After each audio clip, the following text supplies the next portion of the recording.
Step 3. The law, our conscience, and knowing our sin.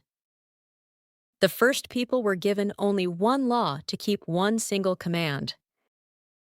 But when they broke that command and sinned, they came to know which actions they should do and which actions they should not do.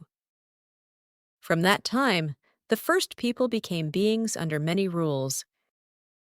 Through the law, that is, his standard God clearly showed people what is right and what is wrong. The law in the Bible has a special job. It shows people what they are doing wrong right now. It is like a road sign. It tells us, you are doing this, but you should not. And it tells us, you are not doing this, but you should. Through commands like, you must not have any other gods before me, do not kill, and do not want to take what belongs to your neighbor, God showed us how to treat him and how to treat our neighbors.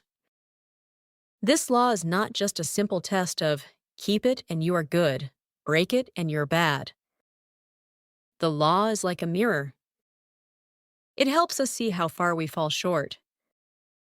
To say it more simply, the law is a guide. It helps us see that a right life at God's level is a standard we can never reach in our present state. In short, God's law is a repair list given after He created human beings, in order to restore the parts of human life that have been damaged by sin. When people whose hearts and lives are distorted by sin gather together, violence and disorder arise, and human society is eventually destroyed. Therefore, God clearly shows humans what they should do and what they should not do. God does not want the world He created to fall into chaos and confusion, so He gives His law and commands us to keep it. Also, inside our hearts, there is an inner voice called the conscience. The conscience is like a warning light that God put inside us. When we go the wrong way, our heart hurts and feels uneasy.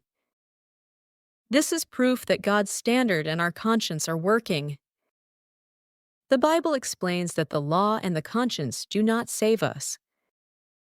Their job is to help us see that we are sinners. So the more we look at the law, the more we understand I cannot meet God's standard by my own power. I really am a sinner who needs help. The key point of this step is this.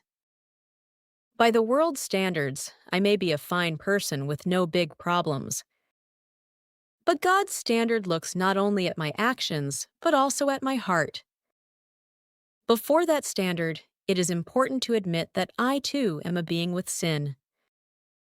The Bible tells us that everything in this world was created by God, and it tells us who this Creator God is. It also shows us that people have fallen, and that they have fallen so far that they can never reach God's holy level. What God wants can be put in one line: accept God as our master and love Him, and also love our neighbors. This is the life we should live after we are saved.